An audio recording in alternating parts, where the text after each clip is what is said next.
નમસ્કાર, આપનું હાર્દિક સ્વાગત છે એજ્યુકેશન ગુજરાત ચેનલમાં. આજે આપણે ધોરણ 6ના મેથ્સ વિષયનું ચેપ્ટર 12 ગુણોત્તર અને પ્રમાણ પ્રેક્ટિસ વર્કનું સ્વાધ્યાય 12.1 શીખવાનું છે. ચેપ્ટરનો છે ત્રીજો પાઠ. અગાઉ આપણે બે પાઠમાં સ્વાધ્યાયના પ્રશ્ન 1 થી 3 શીખી ગયા. ચોથા પ્રશ્નમાં બે આગળના દાખલા છે એ પણ બીજા પાઠમાં શીખી ગયા. હવે ચોથા પ્રશ્ન છે એના ત્રીજો દાખલો. એક દડાના સરખા 20 ભાગમાં જુદા જુદા રંગ કરેલ છે, 20 ભાગના, બરાબર. આમાંથી 4 ભાગના લાલ રંગના, 6 ભાગના લીલા અને 10 ભાગના પીળા કરેલા છે. તો એના આધારિત પ્રશ્નના જવાબ આપવાના છે. એ પ્રશ્ન પૂછ્યો છે કે લાલ ભાગ અને લીલા ભાગનો ગુણોત્તર શોધો. લાલ ભાગના કેટલા છે? તો કે 4. પેલા લાલ ભાગ અને લખ નાખીએ છેદમાં લીલા ભાગ. લાલ ભાગના 4 અને લીલા ભાગના 6. 2 2 4, 3 2 6, 2 2 રદ થઈ ગયા. 2 ના છેદમાં 3 બરાબર 2:3 ગુણોત્તર મળે છે. બીજું છે લીલા ભાગ અને પીળા ભાગનો ગુણોત્તર. હવે લીલા ભાગ છે 6 અને પીળા ભાગ છે 10. લીલા ભાગ અને છેદમાં પીળા ભાગનો. લીલા ભાગ છે 6 અને પીળા ભાગ છે 10. 3 2 6 અને 5 2 10. 2 2 રદ થઈ ગયા એટલે 3 ના છેદમાં 5 એટલે 3:5 ગુણોત્તર આપણે મળે છે. ત્યારબાદ પીળા ભાગ અને લાલ ભાગનો ગુણોત્તર. તો પીળા ભાગ છેદમાં લાલ ભાગ. પીળા ભાગ છે 10, લાલ ભાગ છે 4. 5 2 10, 2 2 4. 2 2 રદ થઈ ગયા. 5 ના છેદમાં 2 બરાબર 5:2 આપણે ગુણોત્તર મળે. પ્રશ્ન 5મો. નીચેના દાખલા ગણો. પેલું, શાળામાં વર્ષમાં કુલ 73 રજાઓ હોય છે. રજાઓ સિવાયના દિવસો અને કુલ દિવસોનો ગુણોત્તર શોધો. હવે કુલ દિવસો હોય, વર્ષમાં કુલ દિવસ હોય 365, બરાબર. એમાંથી રજાના દિવસો બાદ કરીએ આપણે 73 બાદ બાકી, એટલે શું થશે?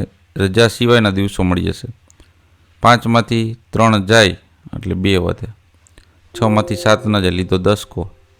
આ એક અંક કપાય એટલે 2. 16માંથી 7 જાય એટલે 9.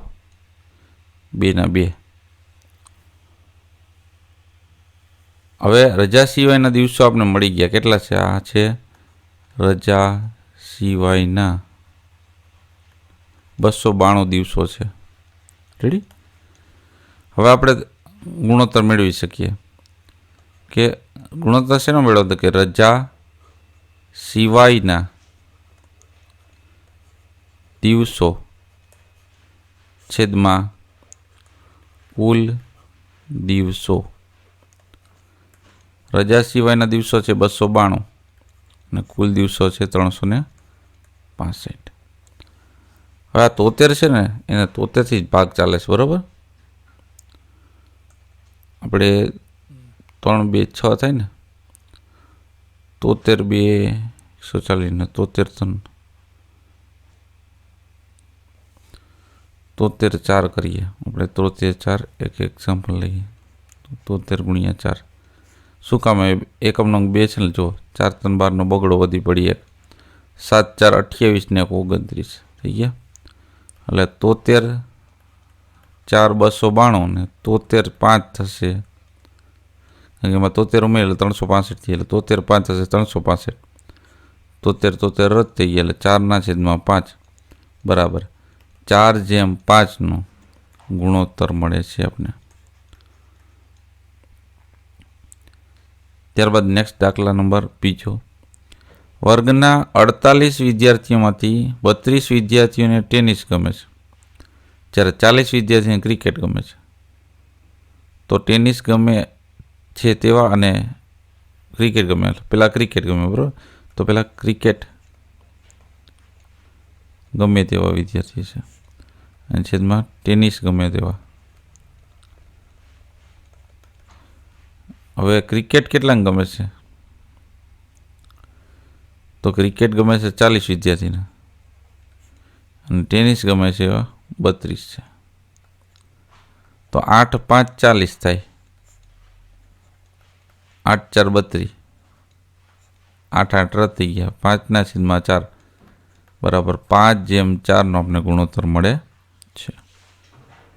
ત્રીજો દાખલો, અનિતા બહેનનો વાર્ષિક પગાર 1 વર્ષનો પગાર 60,000 રૂપિયા છે. તો આ આવકમાંથી તેમનો ખર્ચ 48,000 રૂપિયા હોય તો બચત અને પગારનો ગુણોત્તર શોધો. સૌથી પહેલાં એનો પગાર કેટલો છે? તો કે પગાર 60,000 રૂપિયા. એમાંથી ખર્ચ કરેલો કરે છે, ખર્ચ કરે એટલે બાદ ઓછા થઈ જાય, ઓછા કરે છે 48,000 રૂપિયા. બાદ બાકી કરીએ આપણે 0 0 0. 0માંથી 8નો જે લીધો 10 કોઈ કપાય એટલે 1 ઓછો થાય 5. 10માંથી 8 એટલે 2, 5માંથી 4 એટલે 1. તો એ બચત કરે છે 12,000 રૂપિયાની. કેટલી? 12,000 રૂપિયા. હવે આપણે બચત અને પગારનો ગુણોત્તર મેળવવાનો છે. બચત છેદમાં પગાર. બચત કરે છે 12,000 રૂપિયા, પગાર છે એનો 60,000 રૂપિયા. આ 3 મીંડા રદ થઈ ગયા.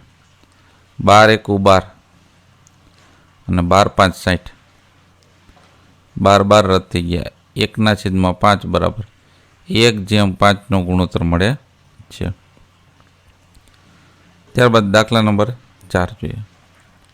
ચોથો દાખલો શું કહે છે કે 4400 વિદ્યાર્થીઓની એક શાળામાં 132 શિક્ષકો છે. તો શિક્ષકોની સંખ્યા અને વિદ્યાર્થીઓની સંખ્યાનો ગુણોત્તર મેળવો. શિક્ષકોની સંખ્યા,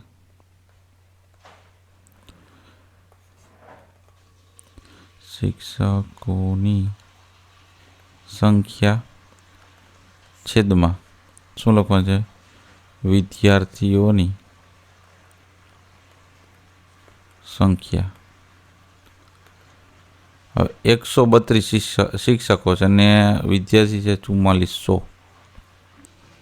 હવે 132 ને 44ના ભાગ લાવીએ ને આપણે એમ કહી શકીએ કે 44 3 132 થાય. તો આ 44 ગુણ્યા 100 કરીએ એટલે 4400 થાય. 44 રદ થઈ ગયા. 3/100 એટલે 3/100નો ગુણોત્તર મળશે અમને. ત્યારબાદ 5મો દાખલો. એક કોલેજમાં 6,800 છોકરાઓ અને 5,100 છોકરીઓ છે. તો છોકરાઓની સંખ્યા અને કુલ સંખ્યાનો ગુણોત્તર શું? આ કુલ સંખ્યા માટે શું કરવું જોશે? આપણે બંનેનો સરવાળો કરવો, 6800 અને 5100નો સરવાળો કરવો જોશે. 0 0 9 6 ને 5 11. આ કુલ સંખ્યા થઈ, બરાબર. છોકરાઓની સંખ્યા છે, પેલા લખવાનું છોકરાઓની સંખ્યા છેદમાં કુલ સંખ્યાનો ગુણોત્તર. છોકરાઓની સંખ્યા છે 6,800 અને કુલ સંખ્યા છે 11,900. હવે બે મીંડા પહેલાં રદ કરી દઈએ આપણે. 8 2 16, બરાબર. એટલે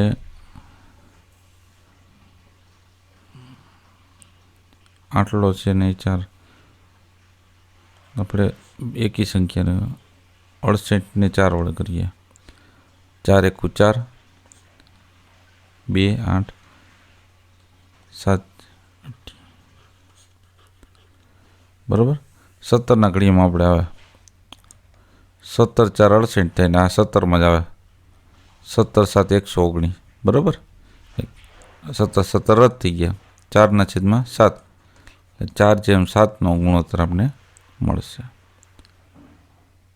તો આ તો આપણે સ્વાધ્યાય 12.1ના પ્રશ્ન ચોથાનો ત્રીજો દાખલો અને પાંચમા પ્રશ્નના 5 દાખલાનું સંપૂર્ણ સોલ્યુશન. જોતા રહો એજ્યુકેશન ગુજરાત ચેનલ, શીખતા રહો. થેન્ક યુ, આભાર.